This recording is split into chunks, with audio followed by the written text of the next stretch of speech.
Hello and happy Friday, ladies and gentlemen. Good morning, good afternoon, and in some places, all the way across the world, good evening. Thank you so much for tuning in to this week's Breakfast with Boom. I'm your host, Mr. BoomStick XL, and man, we got a rock solid show for you. Expect 90 plus minutes of big opinions and even bigger gaming news, folks. We have the Avowed delay. I think it's brilliant, to be honest with you. I'm disappointed because it was one of my most anticipated games because it's an Obsidian RPG, but there are reasons and really good ones why it's going to get a delay. We're going to break that down. That story comes the way of Jez Corden of Windows Central. Man, that guy has been busy AF. Like, oh my God. Not only does he as he's writing as a journalist, but he's out there on the Twitters and he's out there posting left, right, and center. So, of course, thank you, Jez Corden, for supplying us with so many gaming news stories. Of course, Windows Central, one of my favorite places to get news from. And lastly, there's two more stories. One of which, and I told you folks, I'm glad I waited. We're going to get into it. We're going to get into the weeds of what's going on with Bungie and PlayStation. There is no doubt that Jim Ryan was sold an ill bag of goods. And what is going on at Bungie has escalated. There's been a lot of other big name removals and layoffs. It's 220, yes, but some of those names are big. We also have some information on the back end that, again, there's no confirmation. I could not find it that Pete Parsons is no longer running that studio. It is now under the leadership of Herman Hulst, which wouldn't surprise me. And now, look, I'm going to be honest with you. This is where I got to go and be on Team Blue for a second. I think that this is necessary because of some of the stuff that went on with Bungie leadership. Not really good. And lastly, as if we didn't already have a ton to cover, well, there's been some Xbox Gamescom 2024 news, which we're going to get into. And I mean, there's a lot happening there as well. Everyone that's anyone is going to be there. Asante is going to be there. Everyone from Xbox Era is going to be there. I believe Gaz is going to be there. It's going to be a party. Unfortunately, I will not. That is too expensive of a trip when you're trying to save for your first home. I'm happy that I went to E3. It's okay. But before we get into any of that, let's welcome back some of the prodigal sons of Breakfast with Boom. We'll start first with Crispy Bomb, my brother from another, all the way from, well, not too far in Connecticut. How you feeling, brother? Welcome back. Oh, what a month it has been, but I am back, and man, we got a juicy onion we got to pull the layers back of, so can't wait to get into it. Indeed, we do have a lot to get into, and listen, I'm here for it, folks. I am absolutely here for it. But listen, Korkenstein, another fine member of this podcast, you're back as well. Obviously, work has taken you and Crispy Bomb away, but here you are. Thank you so much for checking us out and hanging out with us today. We can't wait to get your hot take and opinion. How you feeling, brother? Good morning. Good morning, bud. Yeah, doing good. Just got off work a couple hours ago. As you can see, the overnight is this beard is just grizzly right now because of the overnight shift. But I can't wait to get back to a normal schedule and start doing this weekly again with you, man. Thanks for having me.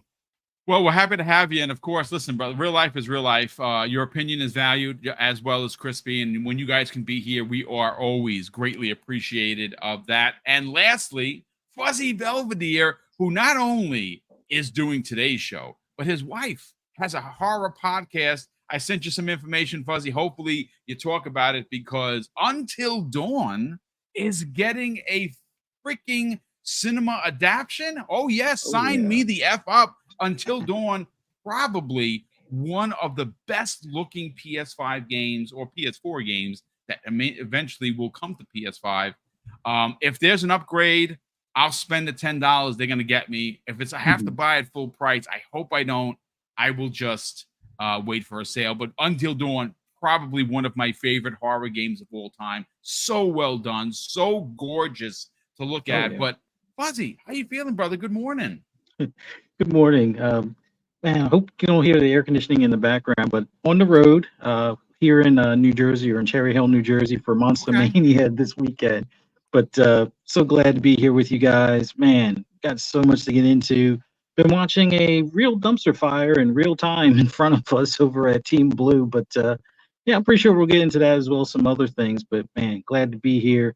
Yeah, Until Dawn is one of those special games that they had as far as like the episodic type of gameplay where you get to choose with all the characters how things play out. But man, looking forward to that. And yeah, anytime there's a movie or TV series, transmedia type of thing for our video games, I'm looking forward to it. But man, so much to get into today. Let's do this.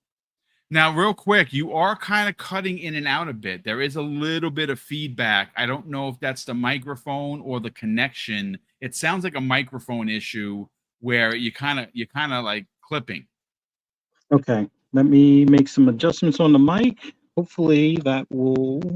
Wait, let's see. Because it just sounds like a little bit like like static. It's probably the AC in the background, so I'll just turn the fan off and mute my mic for a bit.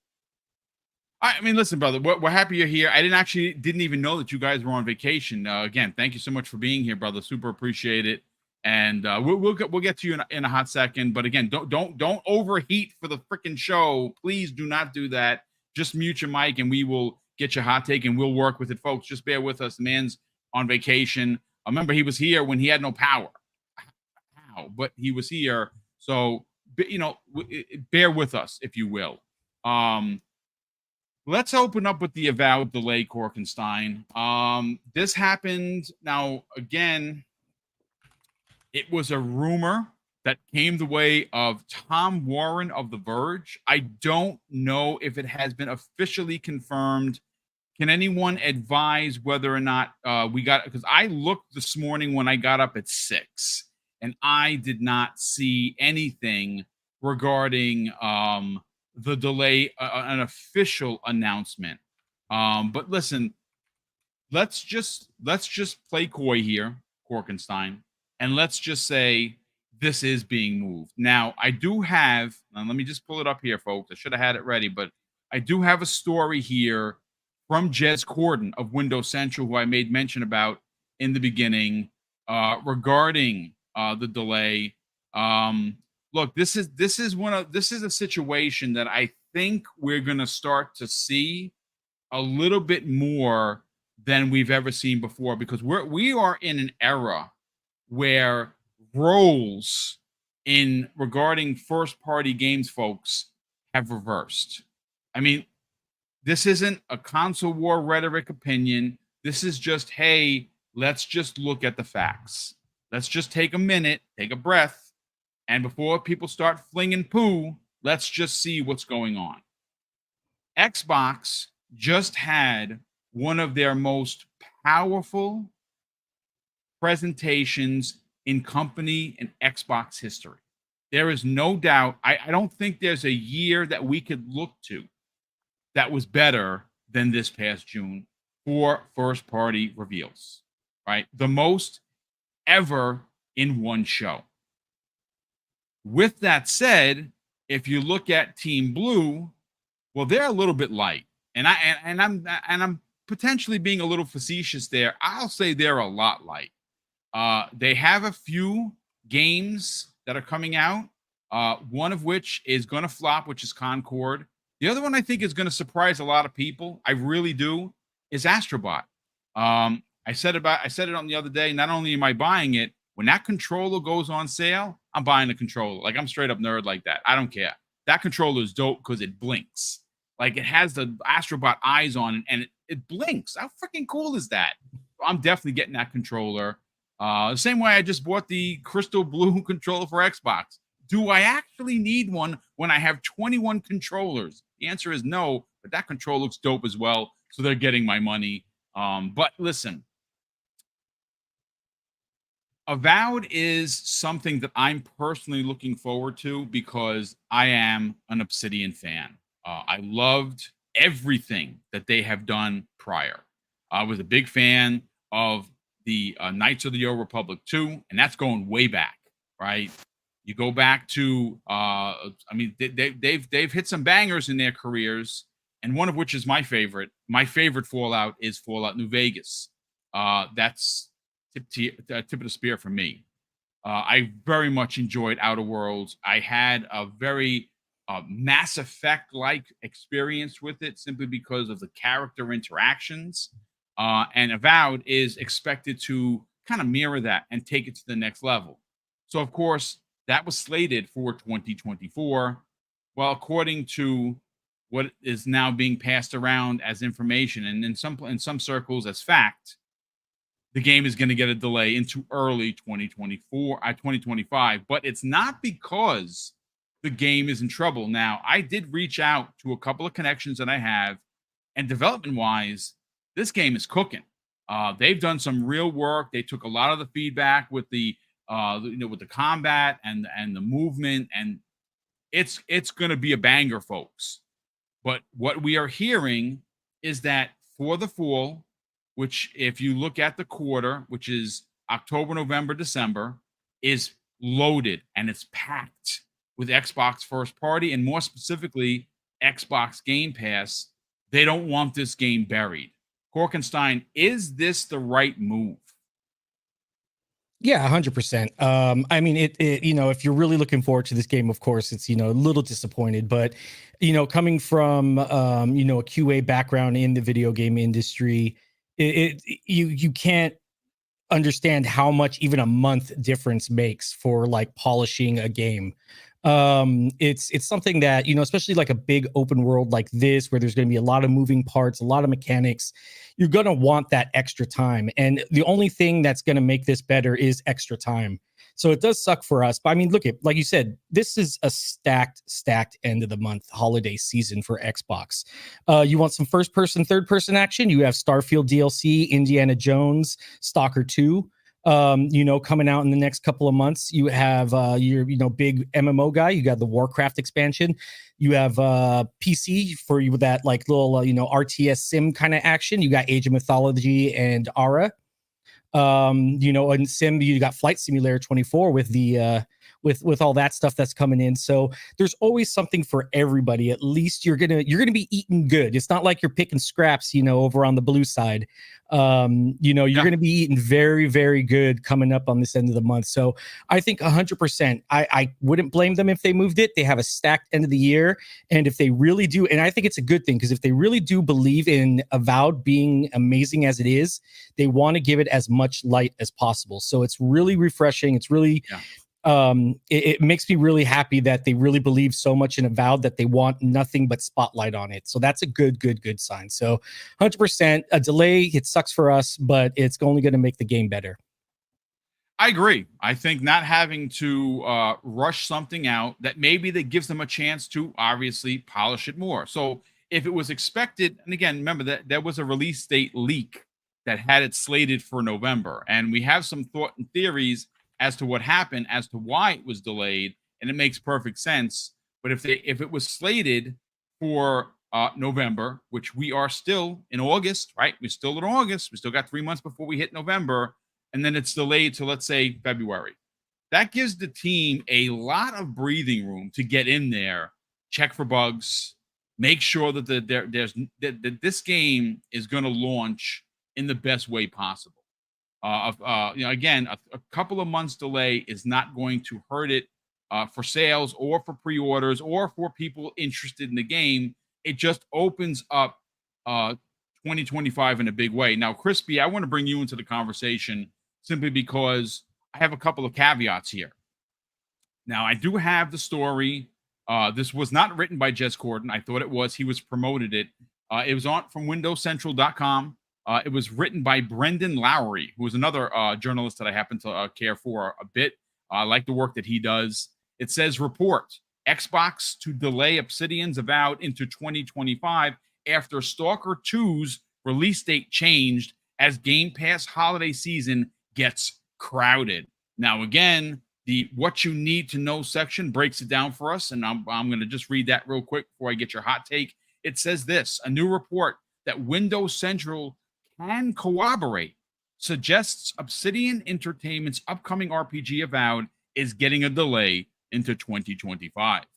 Microsoft and Obsidian are delaying Avowed in response to Stalker 2's recent delay into November, as the Xbox Game Pass holiday release schedule was starting to get crowded between these two games: Call of Duty Black Ops 6, Frostpunk 2, and Indiana Jones and the Great Circle. So that is a lineup that, of course, you want these titles to be able to breathe. It goes on to say, reportedly, the game itself is in quote-unquote good shape.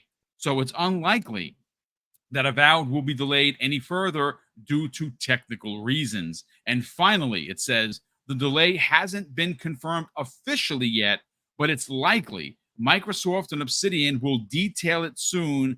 It may be announced later in August during the Gamescom 2024. Xbox will be at the show, and Microsoft has confirmed Avowed will be there as well. Crispy, again, delays, especially if people are looking forward to a particular IP, are sometimes frustrating and disappointing. This is one of those instances that we kind of got to give them the leeway and say, you know what? This is actually a smart move. Yeah, I mean, at the end of the day, like with Blob 6 coming out, I don't know, man. I would stay as far away as possible, especially with like a game like Avowed. Yep. You know, I think going into next year, you know, we have plenty announced for 2025, but we don't necessarily think it's gonna be at the beginning of the year. This might be actually even smarter move to say, hey, here's a game in the first quarter of 2025. Here you go. And it's a Game Pass effect. I mean, you don't want to oversaturate. I mean, now you got Modern Warfare 3 hitting there soon. You got all these games that, you know, we don't even know about the Activision slate, like a Tony Hawk or something like that. Could they throw something like that in there? You know what I mean? So that there's a lot to be offered at this point, and you know, it's Obsidian. I mean, you could play their games and say, oh, there's bugginess, but generally, like, they're pretty darn solid when it comes to, you know, creating a world that you can enjoy. So I think, you know, if there's some, they're going to polish it. Obviously, Obsidian's not just going to sit there. Maybe they start on a DLC. You don't know. You know what I mean? But to have that release in the best state possible, and it to already be in good shape, and they could release it, it just speaks volumes. I think Stalker 2 has the problem in the situation. It was delayed, and I think that really set the table for them to say what can move back a little bit. And maybe Obsidian, you know, they were like, hey, we'll take the back seat for a little bit. We'll make this game even better than it could possibly even have been, and work on that even more. And it's probably more polished. I mean, you know, some people say, oh, it looks a little fuzzy and stuff like that. But those are things that we've seen time and again where companies have been able to just all of a sudden months later just make this game look so much better, so much more realistic. And, you know, I mean, it is an art style, but at the same time, I think, you know, as we've seen it progress, I mean, I feel like another couple months, I think people are going to be a little surprised when it actually comes out. And that's because of my belief in Obsidian more than anything. And it's a fair point. Listen, they are a AAA studio that have delivered, will continue to deliver, and in my personal opinion, and I think you might agree with this, one of the best pickups that they have had so far. I mean, if you look at some of the stuff that they've done and some of the actual developers, not publishers, straight up developers that have come the way of acquisition, this is one of the top tiers. Like, you look back to 2018, you know, post E3, when they were announced right alongside with Compulsion Games, which got a game coming out next year. Obviously, we got Playground Games, which just opened up another studio. What are they working on? They're coming out with Fable. Forza Horizon is just, you know, come on. I mean, it's just I put it this way: they won, and then we win on the back end. So great points all around. But Fuzzy, let's talk about the Avowed delay. This again, I've seen some people out there that are legitimate, not being trolls, that are disappointed with it, because this is a game that a lot of people were looking forward to. And why this is important, why this has to hit. And I'll say this, look, I know people may not like this, but this will be as compared to the next Skyrim, right? The next Elder Scrolls. We don't have that coming out reportedly, at least until 2026, potentially farther out. This is a full-on RPG. Now, I'm unfamiliar with Pillars of Eternity. I don't know that franchise because those first two games are just not games I'm going to play. So if I'm not going to play the games, I'm not going to read the books or any of the material. Right. This is introducing me, a normie, for that universe. And I think not only from what we've seen, they're going to get it right, but giving them some extra polish time to not try to rush everything into one, lump sum of months. I think it's brilliant. Let's get your hot take. I mean, for me, I think it's a win all around. But with Xbox, they can't seem to win even when they do the right things in a lot of cases. We've seen before, especially even early part of this year, where there was some criticism for them not having a game up until Hellblade 2 of their first party. There were games that went into Game Pass throughout, but there was some criticism as far as that gap, let's say. By having this possibly pushed to early 2025, I think that eliminates that same issue next year. But given how many games that they have that are slated to launch between now and the end of the year, one of them slipping into the next year, I don't think is going to be a problem, especially now considering how many hits after hits that we get into Game Pass. I think a lot of people will still be trying to catch up on their backlog that's building up as we speak. We got Call of Duty coming out later this year. We did have another pushback on Stalker 2, which I'm looking forward to as well. Looking forward to Indiana Jones, which I think is still going to be a pretty solid November or December timeframe for that to launch. Who knows? Maybe it gets pushed up a little bit further because I think that one was closer to the finish line to some extent. In the sense of being shippable. I don't think there's much more that they have to do on the polishing end of things. But with Avowed, I know that they've gone back and, like you said, taken some of the suggestions from the community, whether it be the third person and first person perspectives aspect, or some of the visuals for the combat and things along those lines. I think they've definitely sweetened the overall aesthetic of the game, and giving them that extra time just allows them to do even further. And to, go through some of the bug checks or bug fixes that, a day one patch would normally fix. They may not even have to worry about that. And that's something I've noticed a lot with a lot of the first party games as of recent from Xbox, where they don't really need a day one patch. A lot of them come out pretty much hitting the ground running without, problems. Although, yeah, some localization things might, pop up later where, okay, they have to do an update for Korea or something like that because of text or something. But generally, bug fixes aren't as much of an issue, given that they give their studios more time to make sure that these are quality games coming out of the gate without any problems. So I'm not upset in any way. It was one of my most anticipated games, but there's just so much coming out. And I know even when we look beyond first party, you still have AC Shadows. You still have, within the next week or two, or in the next couple of weeks, you have Star Wars Outlaws, and there's a couple other third-party games out there that I can't think of them right now, but up there looking forward to before the end of the year. And who knows, there might be some stuff announced at Gamescom, which I'm pretty sure we'll get into a lot of the stuff that's going to be there. So we're not hurting for games in any way, shape, or form.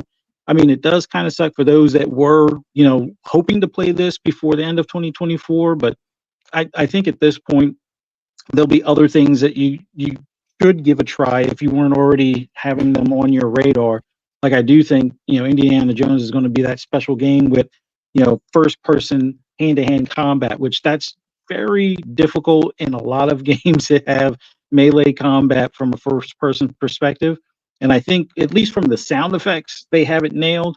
We'll see how the feel is when you have the controller in hand, but I think they're going to have that pretty much wrapped up, beyond some people's expectations. So I'm looking forward to that as we speak. But Avowed slip into 2026, or not 2026, I'm sorry, 2025. I don't I don't think it's a big issue. I just think it's a matter of when you have the lineup and first party setup that Microsoft for Xbox has right now, they're going to have to strategize, hit after hit that they're going to be releasing. So that way it's not like, all right, you dropped 4 games on my head. I only have time to play 2 of them. And by the time I get to the other 2, there's some more games coming. So they that's one thing that Matt Booty had talked about a while ago, and we kind of gave him crap for it in 2022, but now it's starting to show what that actually looks like when you have 4 or 5 first party games, and then another 4 or 5 that will probably be 6 months or less later. Plus, you also have DLC and continued support for some of their other first party titles. Like there's still the Starfield DLC.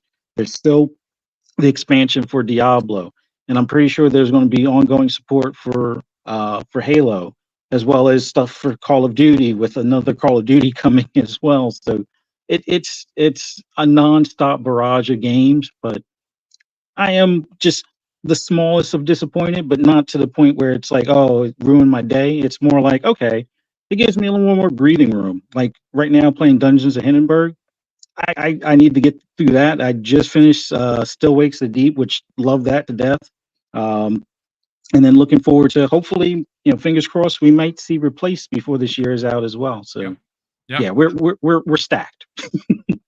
Well, listen, brother, I appreciate you being here. People are saying in the chat you're still breaking up. So if you try and back out, and we'll get you back in. And listen, brother, you're on vacation. If it's too crazy, just enjoy the time with your family, and we'll get you back in when you're not here, and when you're back home. Don't even sweat it. But listen, good stuff all around, Fuzzy. Like I said, just try and again. I know it sounded a bit better, so try and jump back in. And we lost Korkenstein. I don't know if it was a power thing or a mic thing. We'll get him back momentarily. But we do have here, and Hargeet, apologies, kind sir. I was running. I literally got in at the last minute, and I totally forgot you wanted to be a part of the conversation. And didn't I say that it was smart to wait, because a lot more stuff has come out with the Bungie, and it's just not good. It's just not good. But listen, while we have you here, before we get into the Bungie situation, which we're going to cover momentarily, I do want to get your hot take on the Avowed delay.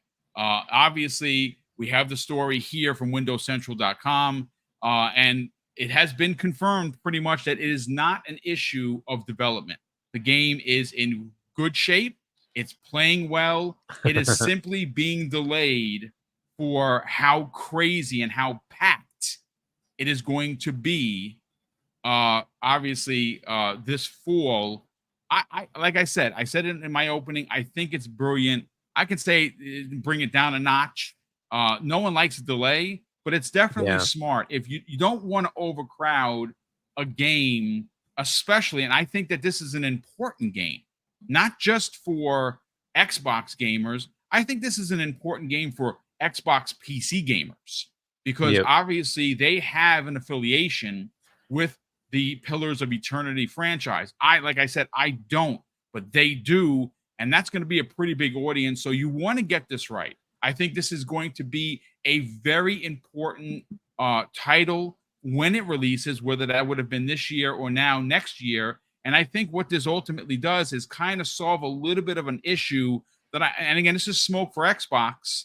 They sometimes leave us wanting as fans for first party in the first 4 or 5 months. They cannot continue to do that. So the delay gives us a game early January, February. And then, of course, we may fall into that 1 per quarter situation that Matt Booty talked about. Let's get your hot take on I think we're going to get more than 1 per quarter next year. It's just, there's too many games. That's just really the thing. As it is, we know that Fable, Doom, South of Midnight, was there anything else that was guaranteed? Oh, and Call of Duty, obviously, is going to come out anyway. So there's your 4 games right there. And we know there's more, right? So we now have Avowed. That's a 5th game. And then there'll be others, right? So they're in this thing. Now, look, it was kind of obvious that something had to move because they had too much all bunched up in the fall. There's other games that we may not think about, but like War Within is coming out, which is a massive expansion to World of Warcraft. That's coming out at the end of the month. You have Flight Sim coming as well. Like all these games, there's so much coming that they really do need to kind of space things out. Once Stalker moved, though, it kind of just solidified that, yeah, Avowed just, you can't do that same. It was like 3 days difference or something like that. It had to move. I'm pretty sure Indie's coming this year. I think we're good there, but we'll see. I think the release dates will all get announced at Gamescom, which is kind of annoying. It's you have to wait till the end of the month, right? Because I think the opening night live is like the third or fourth week or something like that of August. So it's coming near the end of the month. We'll finally get all these like actual dates kind of put in place. There's a bunch of games though. If you look at the stuff that they have, that we've seen in many different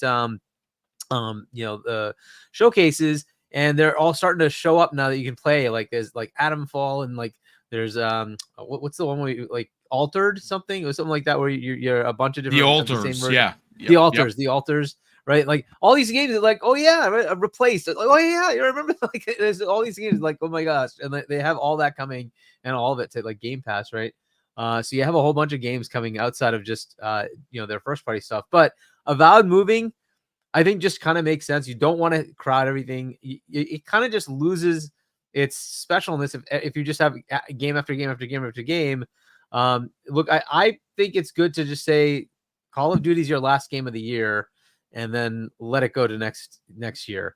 But it is possible you say, fine, like Call of Duty comes out and then Fable next year comes out a little bit later than that. It is a big enough IP. Maybe it can handle that. I still think it's better to just say Call of Duty is your bookend, right? And that's it. And then after that, you're done for the year and you move on to the next year and start putting out games. Now we have Avowed finished, ready to go, which is cool. So that means at the beginning of the year, we don't have a lull. We're going to have a major first party game come out. That's awesome. So ultimately, I think this is a good thing.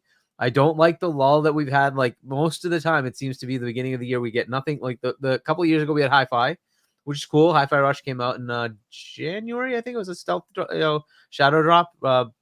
Yes. On the Dev Direct. I think end of Jan.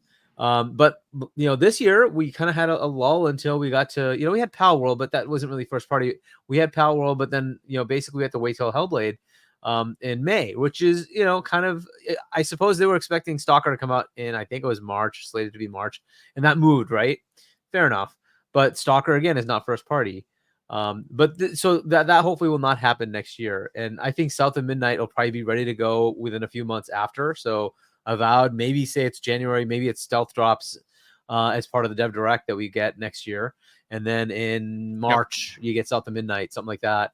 But look, they have too many games for them to not be releasing more. So I would expect a lot. Yeah, I would expect a lot next year. Just be kind of every couple of months, you're going to get something big from them, first party, plus all the third party stuff that they keep working, right? So yeah, I think this is it's a good move. Like you said, though, I don't like delays, but it is what it is. And the reason for this delay isn't even because of Obsidian. It's because of a studio that's been, going through the ringer as it were with GSC, with Stalker. It is what it is. They need more time. Let them take the time. It's been a hella thing for them, right? To go through whatever the hell they're going through, and they're still getting their game out. So good for them. Hopefully it's a good, good release for them. But yeah, so they needed a bit more time, and fine. I think Corkenstein, you were saying, being in that, world of having to do the QA work, having that extra month or so, that's basically what it was coming out at the beginning of September. It's now going to move out to, November. So you get a couple of months, to get a bit more polish on it. So that's pretty cool. Yeah. Let's see what they can get with that. It's not like a huge delay. So I'm hoping they know that it's going to be done by then. Yes. Not like what we had with, Cyberpunk, where minor delay, but it really needed a year delay to really kind of polish it. So hopefully it's not that level. But then again, with this studio, I'm going to give them a little leeway. They've gone through enough like crap that they probably deserve a little bit of leeway. Hopefully they get a good release and it's polished. But that's that. Once that moved, though, it kind of made it obvious Avowed had to move out of the way. And then where do you do it? Can you put it forward? I hate the idea of pushing it further down, because what happens, right? That cutoff for the game of the year stuff goes away, right? You just aren't in the discussion anymore. So they were right at the edge of that with the November 13 tentative date, right? So that was where they were looking to go. Yeah. So that was like right at the edge. And if they go further, you're basically out of the contention. And that's unfair to Obsidian, right? So I think it's better just move it next year, fine, whatever. And, you know, we'll have a cool game at the beginning of the year. And I think South of Midnight will follow it. I think they're hopefully ready with that one as well. But Indy, hopefully it'll be great. I'm hoping it'll be like a late September, early October, because you also want to stay out of the way of Call of Duty. So hopefully that comes out. And, you know, as others have said, we have plenty of other games. There's plenty of games. And this year's been pretty good. You've got plenty of stuff coming in the Game Pass. Keep playing. Enjoy. So, yeah, I don't think this is a bad thing. I think it's something expected. I was kind of expecting them to do something like this. Too many games at the same time just is not a good idea. They really need to breathe it out a bit more. So moving one of these off is great. And Avowed's the one that got moved. Fine. Fair enough. Yeah, you know, it's interesting because you want to see every game that has that is big. I think this game is going to be monstrous. I think that it has a lot of room to grow as an IP, as a franchise. Nobody wants a one-off. You want a ending to this story, but you want, of course, like all stories, to continue in some form or fashion, and you want to put it in its best light. You want to give it its best chance. If a 3-month delay allows for that to happen, and then you get some extra polish on the back end, we're not hurting for games. As a matter of fact, Destin kind of got himself in a little bit of hot water, ladies and gentlemen, regarding making a comment. Now, he apologized, which I don't really think he had to do, to be honest with you. It was his opinion. He said, "What I have it in front of me." He says, "I think it's the right move. Send it to Q1. However, this does leave a noticeable gap in the Xbox releases again." So the first part of the tweet is okay, right? The second part of the tweet is a bit of a head scratcher, Destin. I mean, obviously he got railroaded by the community, and even Tom Warren, who did not, beat him over the head, but did kind of tweet to him and says, "What gap? Age of Mythology Retold and Starfield DLC in September, Call of Duty Black Ops 6 in October, Flight Sim 2024 in November, Stalker 2 in November, and then Indy in December." Yeah, that's a lot of games. I hope Indy comes in earlier, but either way, yeah, I mean, that's pretty good. And you missed Ara as well. Yeah, he didn't write it in there, but Ara, History Untold, is there. You also got Towerborn in there, right? You have a couple of exclusives that he that again replaced, could be in that's a console exclusive that is releasing as well. Is it a AAA banger? No, but that game looks dope. I'm looking forward to that. And on top of all of these games, plus the ones we just mentioned, you have all of the stuff in Game Pass. So I'm not sure what the gap thing he was talking about. But again, this is where he got himself in trouble, and kind of people let him know about himself. And he apologized. Yeah, and again, I don't think he had to do that. I just think it was a bad take. We all have them. We all do, folks. Even I, step on my own D sometimes. And, I get out here in front and say, yeah, folks, I'm sorry. I got it wrong. That's it. That's the end of the story. And we also have a Diablo expansion. We have a World of Warcraft expansion. When is the Elder Scrolls Gold Road? I don't know if that comes out later. I think that's still later. I think that is expected to be that has been confirmed to be at Gamescom, which of course we will cover on the back end of the show.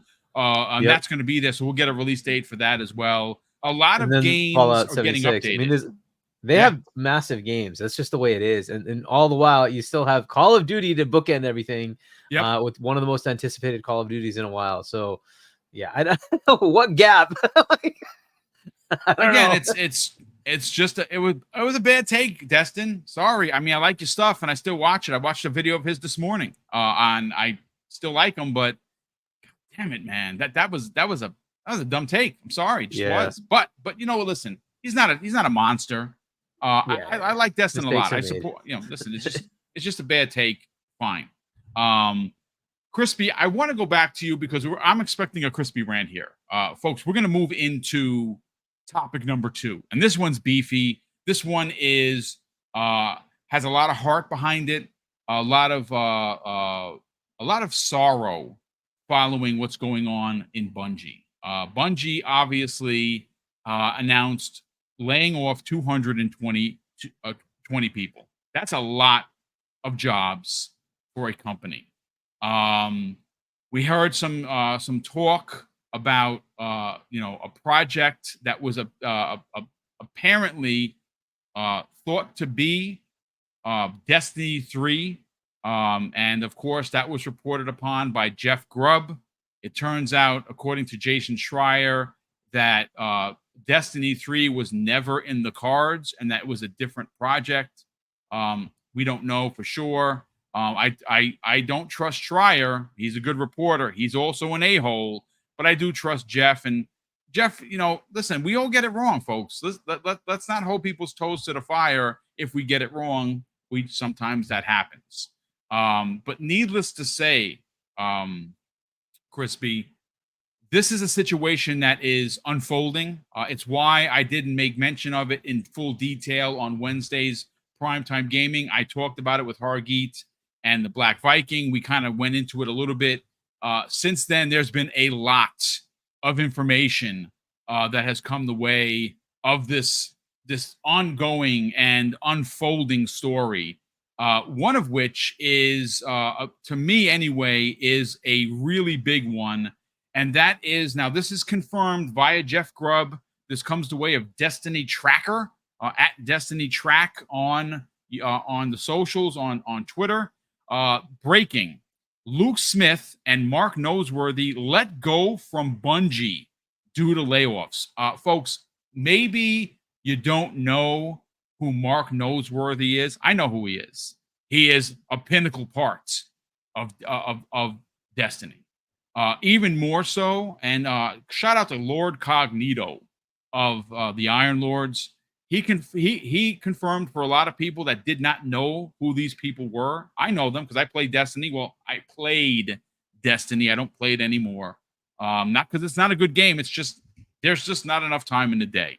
But he compared both Luke and Mark to Kevin Feige of Marvel. That's a wow, man. That's a super comparison. And yeah, I mean, I don't know Mark Noseworthy as well as, let's say, I know Luke Smith. Luke Smith is in his DNA. That's the dude for Destiny. That's the guy. And he's no longer there. One of the things that we found out, which was, I thought, pretty egregious, and it's not surprising, it's a big company, but it's a real shitty way to learn that you got laid off. Some people are hitting the socials.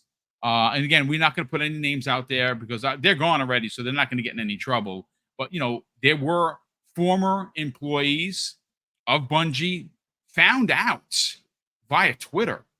Like, what? That to me is a PR freaking nightmare and human resources nightmare as well. One of the bigger stories that came out, and again, this goes on to the level of, well, I'm not surprised because when people get money, they get stupid. It's a fact. We've seen it more times than not. Pete Parsons, who was the leader of that studio or the supposed leader of Bungie, spent $2.3 million on classic cars. And even during the first layoffs, where it was, I think, 155 people, when they first announced the layoffs, he was, again, I wasn't in the conversation. I wasn't the fly on the wall, but it's being reported that while people were being let go, he was talking about getting people over to look at his classic cars that he just bought for $2.3 million. That's a real ugly look.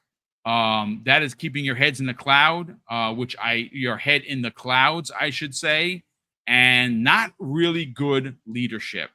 So what we have learned, ladies and gentlemen, is that the board that consisted of 3 people, 2 of which were from Bungie, 1 was from Sony, has now been reversed. 2 from Sony, 1 from Bungie. And what does that mean? Well, with that shift, it allows for SIE, Sony Interactive Entertainment, PlayStation proper, to now take over Bungie. This is not a hostile takeover, as there were some really, really poor decisions made. Some some bad. I listen. The best way I can describe it, Crispy, is this was a bad bag of goods sold by the Bungie people to PlayStation, which they spent $3.6 billion. $1.2 billion was also a part of that, same 3.6, but that was also added for retention to keep people on. And it turns out, well, people are being laid off. They were laid off in Inception, and we have 220 more. I don't know which way you want to come at this, brother. It's your stage. It's your rant. By all means, go crazy. Well, first off, let's have some gosh darn sympathy and, hope everybody lands on their feet. That's Indeed. number one. Yes. Number two, Parsons, shame on you, sir. Shame on you. And you know what? For once, I can't sit there and be like, hey, this is all Sony's fault. I don't feel that way. I feel like that 1.2 billion that they wanted to do was for a reason. And unfortunately, that man probably had a significant part of that going to him, choosing what to do with it. So shame on him. Also, we have to look at the way things have transpired. And you have to look at the way Bungie has been treated in the case of Sony and Bungie's relationship. And at one point, they were overseeing all games as a service games, correct? So we look at that and you say, okay, well, what has happened with any of these games as a service games that have come out? You've had a few that really had nothing to do with Sony. They were only publishing it, like Helldivers 2, that did well. I'm hearing Concord is not being received well as of now. Now, am I going to find out myself? No, I don't have a PlayStation. That's okay. What I think is happening is that Sony said, okay, we want some of your devs to work on a game for us. And this is where Jim Ryan said what he said. He said all Bungie games are going to be multi-plat. This is where I think a Trojan horse status is going here, because I'm hearing that 150-ish people are going and working under Sony now. The thing that we have to realize is that Destiny, I mean, you might get some DLCs. I don't know if you're going to get a 3. I really don't. And, you could sit here and say, oh, it's Sony's fault, which I'm seeing a lot of people do that. And I'm saying, have you look at Bungie's track record? They're kind of that employee that loves to jump around on it, we're not doing well here, let's go here. We're not doing well here, let's go here. I'm sorry, I read through the tea leaves and I say, it's mismanagement. And it starts with that man. So, maybe, Sony taking over the majority of the board, maybe they can steer the ship and nobody else lose their job. But this is where a lot of trolls get egg on their face, because we've been saying it for a while. There's a lot of consolidation going on throughout the gaming industry. We need to realize that and recognize that and understand that many companies. So for me to sit here and be like, oh, I defend it. No, I don't. I understand it, but I do not defend it. Microsoft did what they did. Now, they spent a lot of money to do it. So they're going to do what they want. But at the same time, I don't agree with it. But I see a lot of people out here like, oh, this is the best way forward. Oh, exclusives, they're going to be exclusive. And I'm like, ridiculous. It's just like, people ridiculous. Lost their jobs because of whatever decisions are being made above them. And this constantly happens in the corporate world. Yes. It happens in my company. It happens for anybody that's worked for a corporation. You need to understand that and understand that sometimes these decisions, like spending $2 million on classic cars, that's 3 to 4 jobs. Okay. Or even if 10, we want to be precise, that's and even 10 entry-level positions easily. So what are we talking about here? You have to prioritize. Clearly, Mr. Parsons, you have not prioritized what is important to you. And he should be taken out. And I agree with that. So let's see what transpires. But I hope that it dies down because it's not like Bungie. We went from retaining people and spending all this money to people losing their jobs and people losing their jobs. Well, see, the egg on the face is that one article that's out there in the ether that says you spent 1.2 billion. So regardless if it's Sony or Bungie's fault, somebody messed up. And you know what? All the smoke they're getting, they deserve it, because there's a lot of devs out there that are saying some wild stuff that even had me perking up my ears like, you're going to see his cars and you're a female? Interesting. Oh, that's, yeah. Oh, I found out, through Twitter, and then I couldn't log into, work today. Like, yeah. How are you going to do that to people? Like, at least have the decency to at least send out a gosh darn email. We haven't seen none of those yet. Like, come on now. So I just, it's bad management. Okay. Executive management, bad executive management. And, they need to be called out for it. And I think I'll leave it at that. No, great opinions all around. Listen, who doesn't like a crispy rant at Friday morning? I mean, obviously, he's hitting on all cylinders, in my opinion. And this is one of those situations where I look, because I know again, many sides to this. Hargeet, a lot of people were giving Sony smoke for quote unquote hostile takeover. I'm sorry, brother. I'm going to be in the camp where I say, shout out to Sony leadership for taking this shit by the horns and be like, yeah, we gotta stop the bleeding, because one of the things that we've heard about Bungie specifically is they know how to spend, just don't know how to make money. That's a thing. That's not coming from me, folks. That we've heard that. As a matter of fact, if you remember, prior to PlayStation picking them up, there was talks that Microsoft was considering a purchase, and the price they were asking, Microsoft was like, yeah, we checked out the books. This is, the left hand is not knowing what the right hand is doing. Those, it's fine. We'll pick someone else up. And they went with Activision. Much better deal for them. Hargeet, look, more information has come out.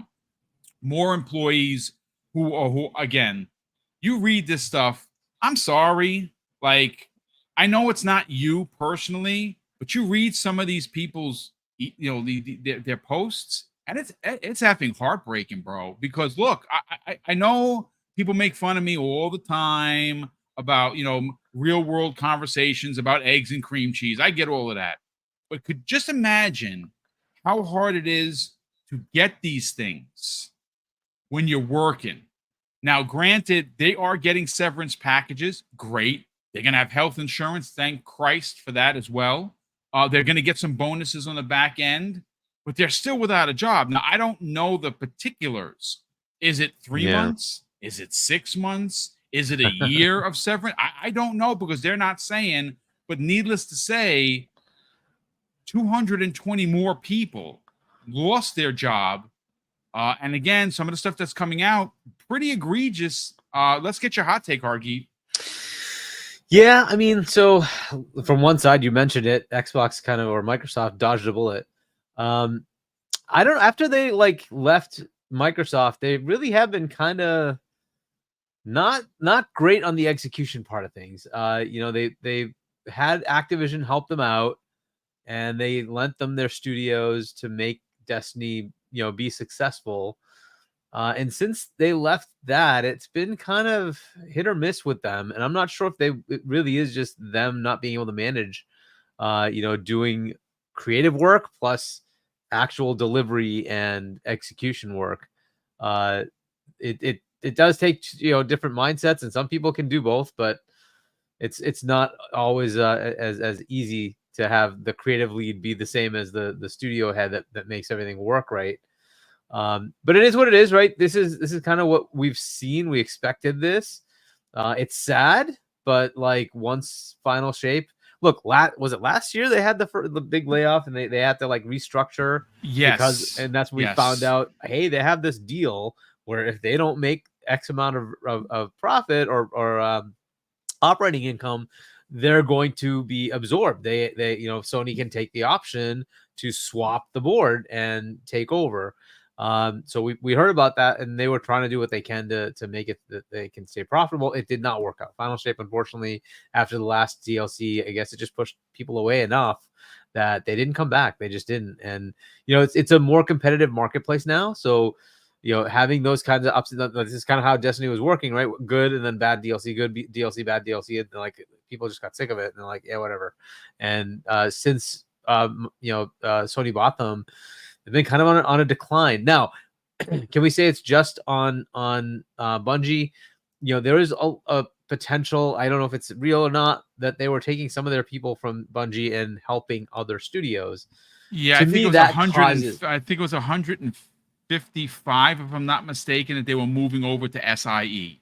Yes. Well, that's now, but before that, to make say factions work, they had some Bungie people helping them to make the other ones work. And it's like, okay, cool. If you're gonna do that, you are taking talent away from that studio, right? Those are people that were making the game work. So you're taking that and saying, I'm gonna take, even if it's like 50% of your time, that's 50% not going into the game that they're supposed to be working on. They're now helping somebody else. It could have also been full time, right?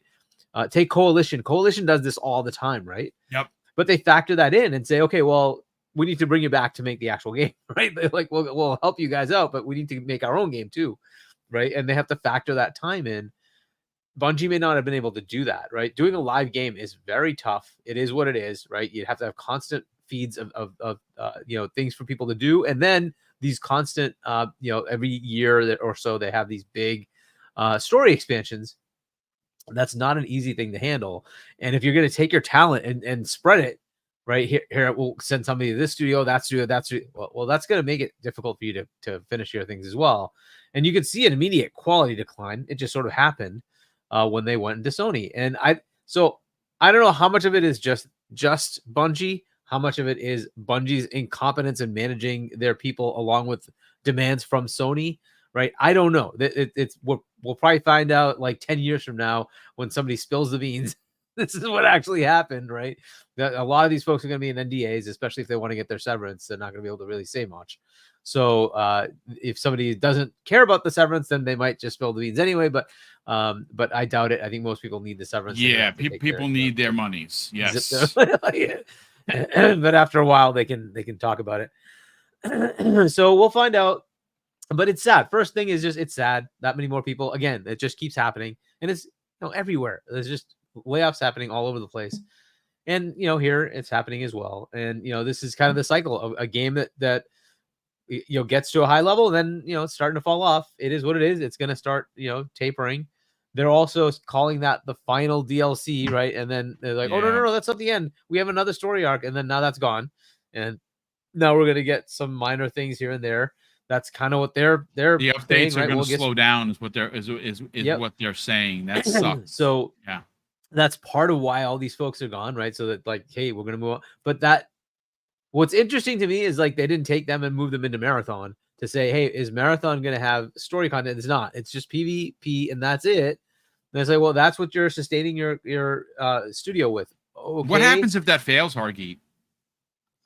And yeah, that's kind of a big deal. I don't know what the future of both Firewalk and of Bungie is based on where they are now, right? If Destiny is failing, and it is, what happens to them?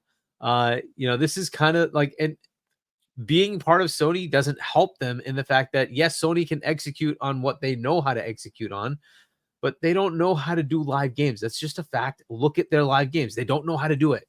It's not an easy thing to do for anybody, let alone for a company that's just failed to do it, right? It is what it is. So the one live game they had that was working was Helldivers, and they screwed it up. They totally screwed it up. They did. They really kind of stepped on it, so to speak. Yeah. Well, I don't know where they go from this. Like Jim Ryan said, we're going to learn the lessons from all the failures of the past. And to me, they haven't learned any goddamn lessons. They made the exact same errors that everybody else has. And here we are with canceled games, with the main studio they bought to give them this capability that was supposed to be the same thing as buying ABK. How'd that work out? It's not working. And it's from an industry perspective, take away the console wariness. It's sad. It is what it is. It's sad. Yeah. Bungie gave us one of the most iconic franchises in Halo. And here they did it again. They got two lightning strikes. I just struck lightning twice with Destiny as well. Even though I did not like the game, it did have a very large following for the multiplayer part of it and the raids, right? So I'll give them credit. Hey, they did something again that was massive. It shifted the industry into that mode, and that is something big. And I don't want to take that away from them. But where do they go from here? And I don't know what's going to happen to them. Like, good luck. I hope Marathon does well. I really do. But it doesn't seem like people were interested. Maybe that changes when it comes out, when they maybe give us more about what it is, and hopefully it does entice people. But this is kind of where they are. And if Bungie fails, what's next for PlayStation on the live service front? Dude, Concord's not looking that good. Question. What do they do? And look, Microsoft took the opposite approach, saying we're just going to go get games that are already there, which, like Destiny, they said, hey, we'll do that, and then nurture it and let them go and do what they need to do. Yeah. But they picked the right partners, like you mentioned, Boom. Like, they saw what these guys were doing. Asking price was this, and they're like, nah, bro, we're good. We're all right. Like, we think we can do better with somebody else. And they went and got something that, like, Call of Duty or Overwatch, and they have all that, and King with Candy Crush, and they have Minecraft, and these things are just printing money for them, right? So, yeah, I like one side, just it keeps, as you've seen from their financial results, right? And then you see this side, and you're like, good luck. I don't know what's going to happen, right? Their other games are also a problem for them because they're costing too much, and this was supposed to be the fix to allow them to do that. The other part was Call of Duty was their engine of making money. What happens to that? I don't know what happens to that. They were looking at billions in losses. Is that going to be the thing for them? Because then what do they do then? So this whole thing is a big quagmire. It sucks. The whole thing sucks. It just sucks. I don't want to see Sony fail. Right? No, but nobody does. I'm sorry. I like Sony games. So right, and like that's the part that really sucks to me. I don't even care about PlayStation. I don't care about the platform. I care about the studios, though. Ghost of Tsushima was freaking awesome, right? I like the Horizon series. They make great games. I want those studios to continue.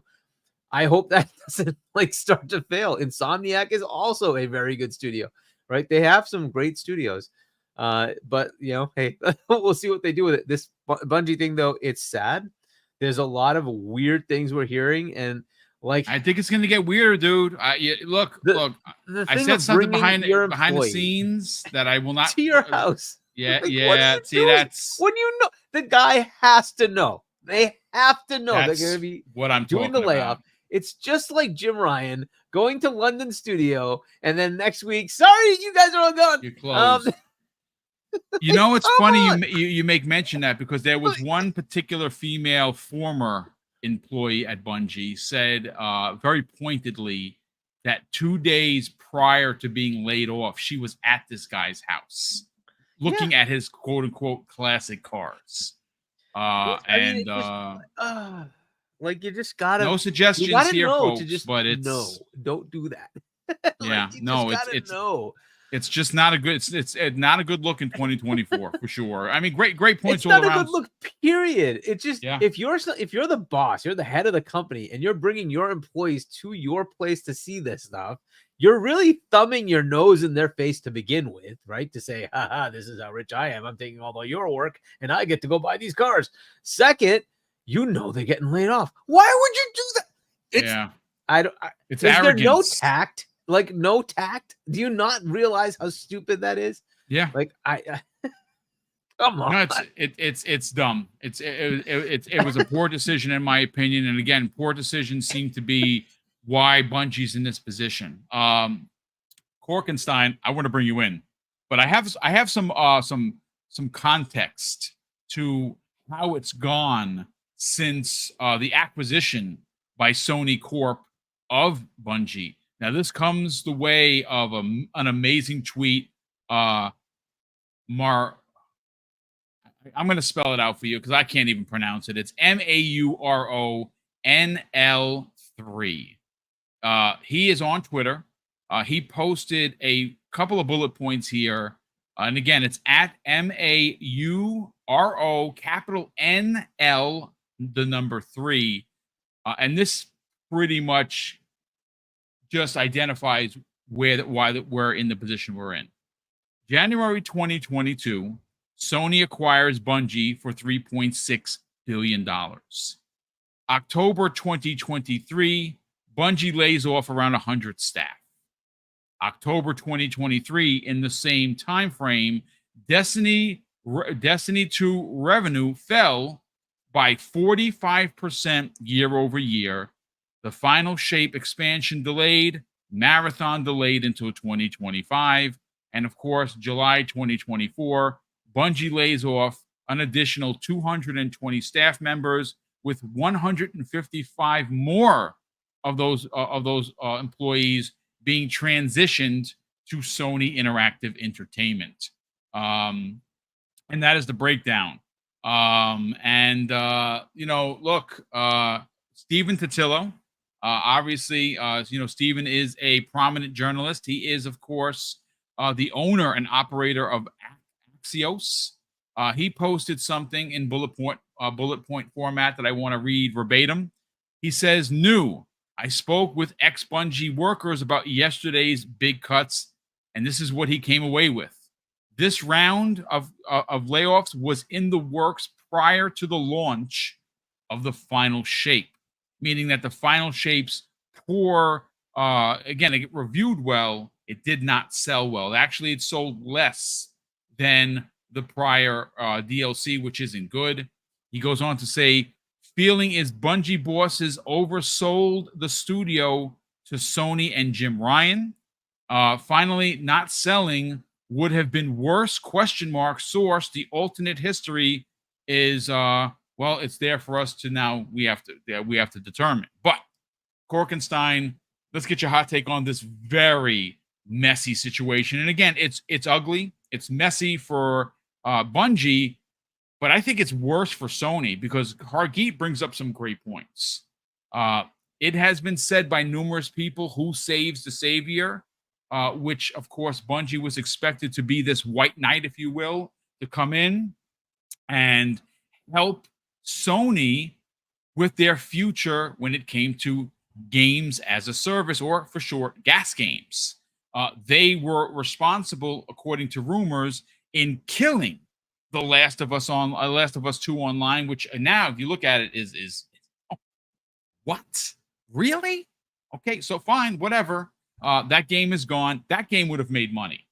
The Last of Us 2 online could have come out bare bones, and it would have made money. People would have supported that. PlayStation players would have supported. I know that they don't normally play online, but The Last of Us, that's a franchise that has legs. I'm sorry, it just does.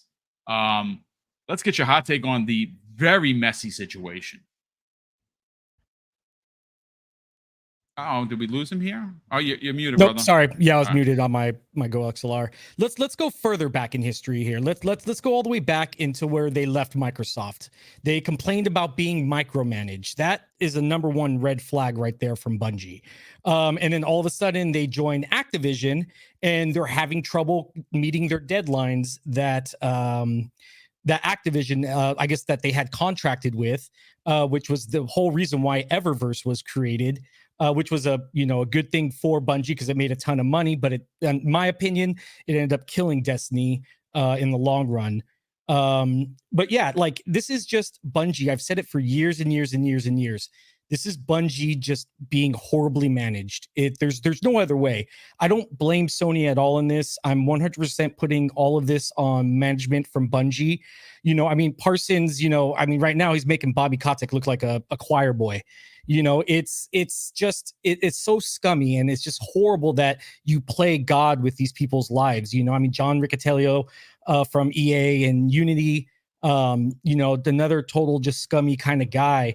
It's horrible. And I think Bungie just has years and years of just not properly somebody, Microsoft didn't want them because they had to handhold them. You don't want to spend $1 billion on something and you have to hold their hand the whole entire time. That was the whole point of, why Xbox is buying certain studios, is because they're already amazingly talented.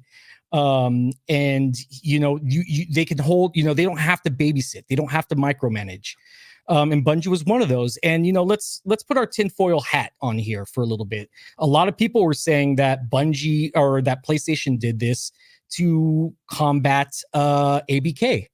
And other people shot it down. Oh, it usually, this takes, months, years sometimes to get this planned out, which normally it does. But how do you spend $3.6 billion and you don't do any research at all? You don't do any employee surveys. You don't, look at history on, financial statements. Like how do you spend $3.6 billion on a studio that has numerous years and years of actually written history of, horribly being mismanaged? Like Destiny 2, 6 months before release, all of a sudden, you know what? Let's redo the campaign. What? 6 months before release, you're rebooting the campaign? It's insane just how bad, and this is why I don't blame Sony. Basically, Bungie's a gunshot wound, and Sony right now is just trying to stop the bleeding as much as they can. And it's just awful that, people's lives were played like that and put inside just such a messy situation. I really do hope they all land on their feet. I've been on that, the cutting board with being in QA. It's a very, very fickle market, job market industry. So, one day you're there, next day you show up. Yep. Got to get out, and it sucks. It just blindsides you every single time. I did it for years with EA, so it's just it's messy, and I think Bungie just really has just always shot themselves in the foot, and I think this time they just shot off too much, and it's just ruined the studio. I mean, how do you come back from this? I can't believe that. Dude. I can't believe like the employees there, they're probably walking, on thin ice right now on everything that they do. They're scared. They're probably saddened that, hey, Charles right next to me is now gone. Things like that. It's just, it's almost like Arcane Austin in a bit where the studio just gets so demoralized. How do you come back from that? Yeah. And people are still saying, if Marathon comes out, Bungie's dead. To me, it's already been gutted. They're gone, and it sucks because I really love Bungie. Destiny has some of the greatest gunplay in any FPS history. 1000% agree. Absolutely, without a doubt. And it's just sad that that's all gone now. So I don't know, man. It really bums me out because I really do like Bungie, but yeah, it's a messy situation. Yeah, I don't like it. I think the industry doesn't like it. I think the gamers, the fans don't like it. I'm sure, without even trying to be facetious, the employees that were obviously affected by this that are gone.